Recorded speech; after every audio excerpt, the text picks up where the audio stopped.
Radioactif. Radioactif, la radio qui libère la parole des jeunes. Bonjour et bienvenue à tous et à toutes. Derrière les cours, les réseaux sociaux, les potes et les projets, il y a parfois des moments de stress, d'angoisse ou même de mal-être. En parler, c'est essentiel. Alors aujourd'hui, on prend le temps d'ouvrir le sujet de la santé mentale. Pour m'accompagner, je suis avec Lucie et Noé. Bonjour. Lucie, tu as choisi de nous parler de la santé mentale sur les réseaux sociaux et dans les écoles. Donc de nos jours, les adolescents passent beaucoup de temps en ligne, que ce soit sur Instagram, TikTok ou autres. Ces plateformes peuvent avoir des effets positifs comme créer du lien, s'exprimer, découvrir de nouvelles choses, mais elles peuvent aussi avoir un impact négatif sur la santé mentale. Par exemple, beaucoup de jeunes se comparent aux autres, au corps parfait, aux vies idéalisées, aux réussites scolaires mises en avant. Ça peut provoquer du stress, une baisse de l'estime de soi, voire de l'anxiété ou de la dépression. L'école aussi joue un rôle important. Entre les devoirs, les examens, les pressions des notes et parfois le harcèlement scolaire qui peut continuer sur les réseaux, certains jeunes se sentent dépassés, ils ont l'impression de ne jamais être assez bons. Et heureusement, on commence à en parler de plus en plus, des campagnes de sensibilisation sont lancées, certaines écoles mettent en place des espaces d'écoute et les jeunes eux-mêmes s'expriment davantage sur leur mal-être. Il est donc essentiel de mieux encadrer l'usage des réseaux sociaux, d'apprendre à s'en protéger, surtout de ne pas avoir peur de demander de l'aide. La santé mentale, c'est pas un tabou et c'est une priorité. Alors il y a une étude récente britannique qui a montré que passer plus de 3 heures par jour sur les réseaux sociaux augmente significativement les risques d'anxiété et de dépression chez les jeunes.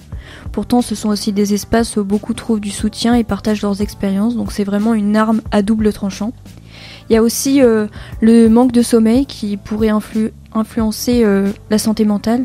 Une seule nuit blanche suffit pour que le cerveau fonctionne comme s'il était en état d'ivresse. Ça explique pourquoi la fatigue accentue le stress et rend plus irritable et peut faire plonger l'humeur. Noé, toi tu as choisi de nous parler de la prise en charge de la santé mentale dans les campagnes.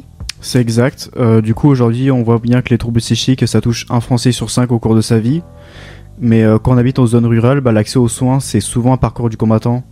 Donc par exemple, on compte en moyenne 12 psychiatres pour 100 000 habitants en ville, mais parfois moins de 3 dans certains départements ruraux.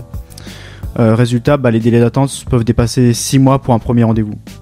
Donc face à ce manque, les associations locales et les médecins généralistes tentent de compenser, mais avec des moyens assez limités. Et pourtant, la demande explose. En 2022, près d'un jeune sur 2 déclarait avoir souffert d'anxiété ou de dépression. Donc il y a des solutions pour ça.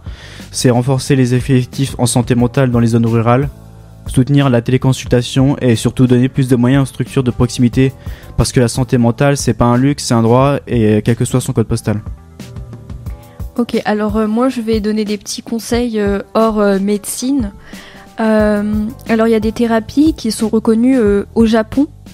Ça s'appelle bain de forêt, donc c'est marcher dans la nature, respirer l'air des arbres, ça réduit le stress et ça améliore l'humeur.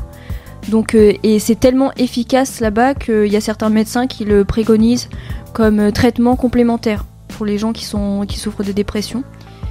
Il y a aussi une autre étude qui montre que mettre les mains dans la terre, ça réduit le stress parce qu'il y a une bactérie qui est présente dans le sol et ça aide le cerveau à créer de la sérotonine, l'hormone du bien-être.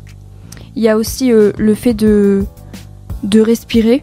Donc de se poser et de respirer calmement, ça aide le cerveau à se calmer instantanément.